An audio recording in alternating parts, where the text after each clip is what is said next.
Paul said, "Let no man therefore judge you in meat, drink, or in respect of a holy day, or a new moon, of the Sabbath days, which are a shadow of the things to come, but the bodies of Christ."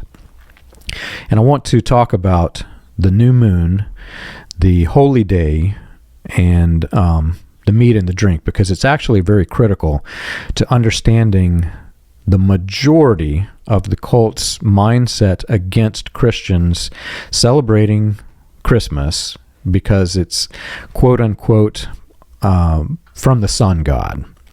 So if you understand the sun god and you understand ancient cultures, ancient civilizations, how it worked, and you can find this globally around the world. It's in the pyramids.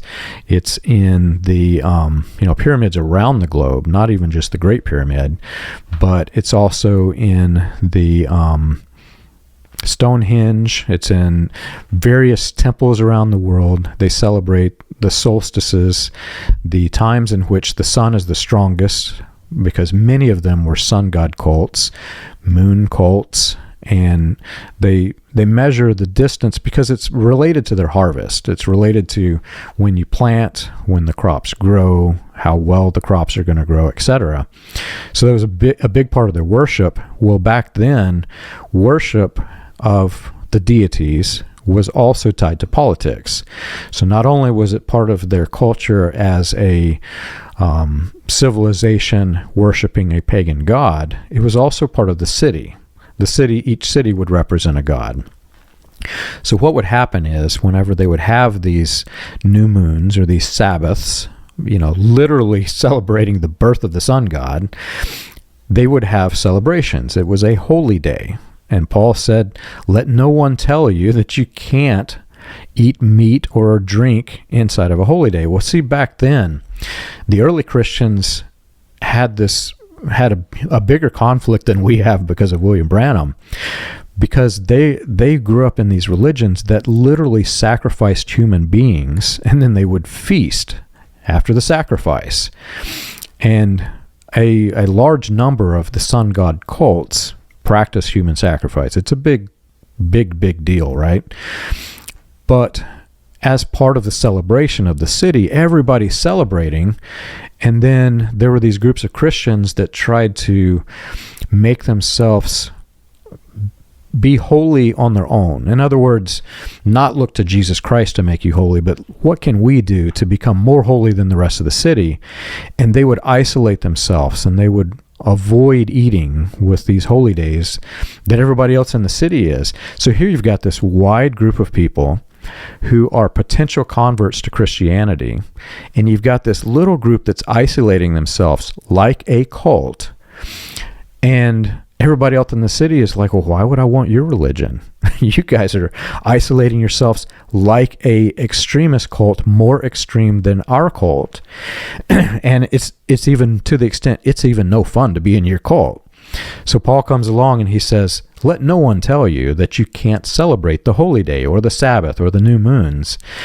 He is literally speaking against every single one of these ministers and all of these message and splinter group churches who are saying, don't celebrate Christmas because it's worship of the sun god. Yeah, I personally go down the route of Romans chapter 14, where Paul says, "One man esteemeth one day above another, another esteemeth every day alike. Let every man be fully persuaded in his own mind."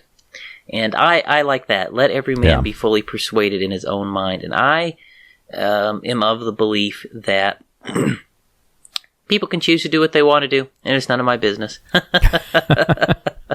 and God don't care one way or the other. So that's how I've come, look at this.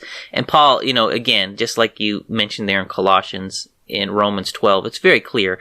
Paul is specifically speaking about holidays. Yeah.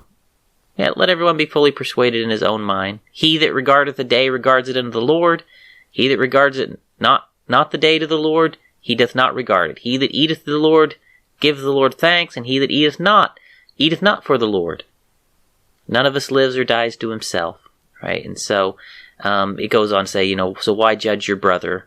one way or the other. So I'm of the opinion, let people make up their own mind what they want to do, and the rule in the Bible is, as I see it, is not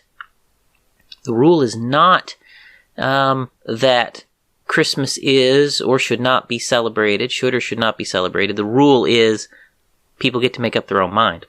And so that's where I fall. So long as we give people the freedom to make up their mind, then that's fine. But it's when you cross the line and you start to turn things that, the Bible tells you have the right to make up your own mind about, and we start taking away your right to make up your mind, then we have, went against the Bible.